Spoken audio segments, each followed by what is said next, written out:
My dear friends, welcome in vision chemistry classes. आज की class में कक्षा 9वीं विज्ञान के अध्याय जीवन की मौलिक इकाई से एक प्रश्न पढ़ेंगे। केंद्रक की संरचना तथा केंद्रक के कार्य लिखिए। ये प्रश्न है, प्रश्न समझ गए होंगे। केंद्रक की संरचना और केंद्रक के कार्य के बारे में जानना है। ये प्रश्न इंपॉर्टेंट है, ध्यान रखेंगे। ठीक है, तो देखते हैं इस प्रश्न का डिटेल। इसके पहले जिन लोग मेरे चैनल में नए हैं तो चैनल को सब्सक्राइब कर लीजिए और मेरा सहयोग कीजिए और देखिए केंद्रक की संरचना और केंद्रक के कार्य। ठीक है, तो देखिए कोशिकाओं में, ध्यान दें, कोशिकाओं में पाया जाने वाला गोल या अंडाकार संरचना वाला कोशिकांग केंद्रक कहलाता है। केंद्रक की सामान्य जानकारी निम्नलिखित है। सबसे पहले देखें, खोजकर्ता 1831 में रॉबर्ट ब्राउन ने किया था। 1831 में रॉबर्ट ब्राउन ने इसकी खोज की थी। इसका उपनाम है कोशिका का नियंत्रण कक्ष या कोशिका का मस्तिष्क। क्या बोलते हैं? कोशिका का नियंत्रण कक्ष या कोशिका का मस्तिष्क कहते हैं। एक बार फिर से देखना, कोशिकाओं में पाया जाने वाला गोल या अंडाकार संरचना वाला कोशिकांग केंद्रक कहलाता है। केंद्रक की सामान्य जानकारी निम्नलिखित है। पहला, खोजकर्ता 1831 में रॉबर्ट ब्राउन ने खोज की थी। दूसरा, उपनाम कोशिका का नियंत्रण कक्ष कहते हैं इसे, या कोशिका का मस्तिष्क कहते हैं इसे। ठीक है, अब देखते हैं केंद्रक की संरचना के बारे में। ठीक है, तो वीडियो में बने रहिए। तो देखिए केंद्रक की संरचना देख रहे हैं। ठीक है, तो देखो केंद्रक कोशिका का प्रमुख अंग है तथा इसमें निम्नलिखित संरचनाएं होती हैं। नंबर 1, केंद्रक कला होती है। इसमें क्या होती है? केंद्रक कला। ठीक है, केंद्रक कला मतलब केंद्रक झिल्ली। केंद्रक झिल्ली होती है इसमें, ध्यान रखेंगे। यह केंद्रक के चारों तरफ पाई जाने वाली झिल्ली है। दूसरा होता है केंद्रक द्रव्य। यह केंद्रक के अंदर पाया जाने वाला तरल पदार्थ है। यह केंद्रक के अंदर पाया जाने वाला तरल पदार्थ है। पहला क्या हुआ? केंद्रक कला, जो केंद्रक के चारों तरफ पाई जाने वाली झिल्ली है।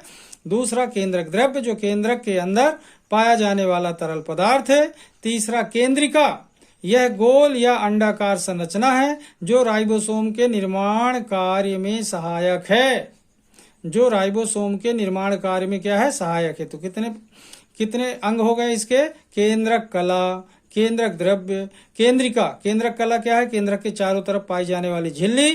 केंद्रक द्रव्य क्या है? केंद्रक के अंदर पाया जाने वाला तरल पदार्थ। केंद्रिका क्या है? गोल या अंडाकार संरचना जो राइबोसोम के निर्माण में मदद करती है।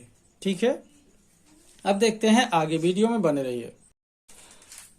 अब देखें अगला पॉइंट है गुणसूत्रीय जालक। तो यह धागे की तरह संरचना का बना जाल है। यह धागे की तरह बनी संरचना का क्या है? जाल है।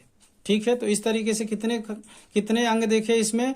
केंद्रक कला, केंद्रक द्रव्य, केंद्रिका और गुणसूत्रीय जालक। कितनी चीजें हो गई? 4। ठीक है, ध्यान रखेंगे। केंद्रक कला क्या है? केंद्रक के चारों तरफ पाया जाने वाला एक झिल्ली है। दूसरा केंद्रक द्रव्य, तो केंद्रक द्रव्य क्या है? केंद्रक के अंदर पाया जाने वाला तरल पदार्थ है। तीसरा क्या देखा? केंद्रिका, जो गोल अंडाकार संरचना है जो राइबोसोम के निर्माण में मदद करती है। और तीसरा गुणसूत्रीय जालक, जो धागे की तरह संरचना का बना एक जाल है। ठीक है, अब देखते हैं केंद्रक का डायग्राम। तो देखेंगे केंद्रक का डायग्राम। इसके लिए वीडियो में बने रहना होगा, बहुत इंपॉर्टेंट है, बहुत आसान तरीके से बताऊंगा। ठीक है, तो देखिए अब देखते हैं केंद्रक की संरचना। तो केंद्रक जो होता है दोहरी केंद्रक झिल्ली का बना होता है। इसके चारों तरफ डबल लेयर पाई जाती हैं। देखें, एक ये और दूसरी ये, एक ये दूसरी ये। तो इसके चारों तरफ डबल लेयर पाई जाती हैं। कैसी लेयर होती हैं? Double layer. तो दोहरी केंद्रक झिल्ली के अंदर ये संरचना पूरी बंद रहती है। साथ में ये जो डाट बने हुए हैं ये किसके हैं? राइबोसोम के बने होते हैं। ये जो डाट बने हुए ये डाट हैं जो, ये किसके हैं? राइबोसोम के। और ये जाल की तरह जो संरचना है ये वाली, ये कहलाती है अंतःप्रतव्य जालिका। तो बाहर की जो संरचना हुई तो केंद्रक झिल्ली दोहरी होती है और साथ में अंतःप्रतव्य जालिका है जिसमें छोटे छोटे डाट हैं जो कहलाते हैं राइबोसोम। अब इसके बाद बात करें तो ये क्या है? ये ओवल संरचना है जो ये कहलाती है, ये केंद्रिका कहलाती है। क्या कहलाती है? केंद्रिका।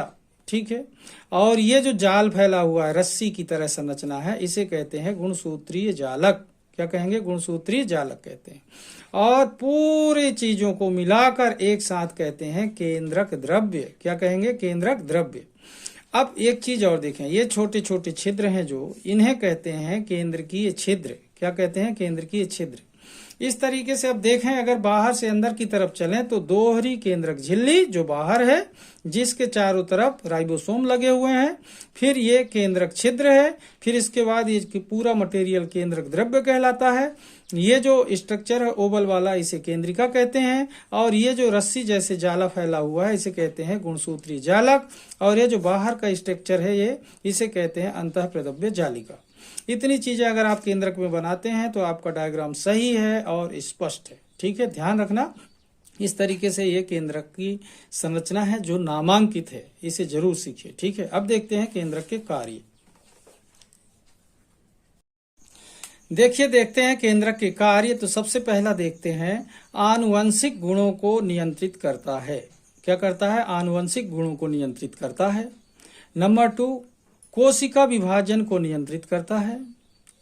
आनुवंशिक गुणों को नियंत्रित करता है, कोशिका विभाजन को नियंत्रित करता है, जैविक क्रियाओं को नियंत्रित करता है, डीएनए की पुनरावृत्ति में सहायक है, प्रोटीन निर्माण संबंधी सूचनाएं संग्रहित करता है। ये देख रहे हैं, 5 चीजें मैंने आपको दिखाया। आनुवंशिक गुणों को नियंत्रित करता है, कोशिका विभाजन को नियंत्रित करता है, जैविक क्रियाओं को नियंत्रित करता है, डीएनए की पुनरावृत्ति में सहायक है, प्रोटीन निर्माण संबंधी सूचनाएं संग्रहित करता है। इस तरीके से ये केंद्रक के कार्य हुए। ठीक है, तो आप लोग वीडियो को जरूर देखिए और सीखिए केंद्रक की संरचना और केंद्रक के कार्य के बारे में। तो आज की क्लास को मैं यहीं पर समाप्त करूंगा। जिन लोग मेरे चैनल में नए हैं तो चैनल को सब्सक्राइब कर लीजिए, वीडियो पसंद आए तो लाइक कीजिए और शेयर कीजिए। तब तक के लिए धन्यवाद। जय हिंद, जय भारत।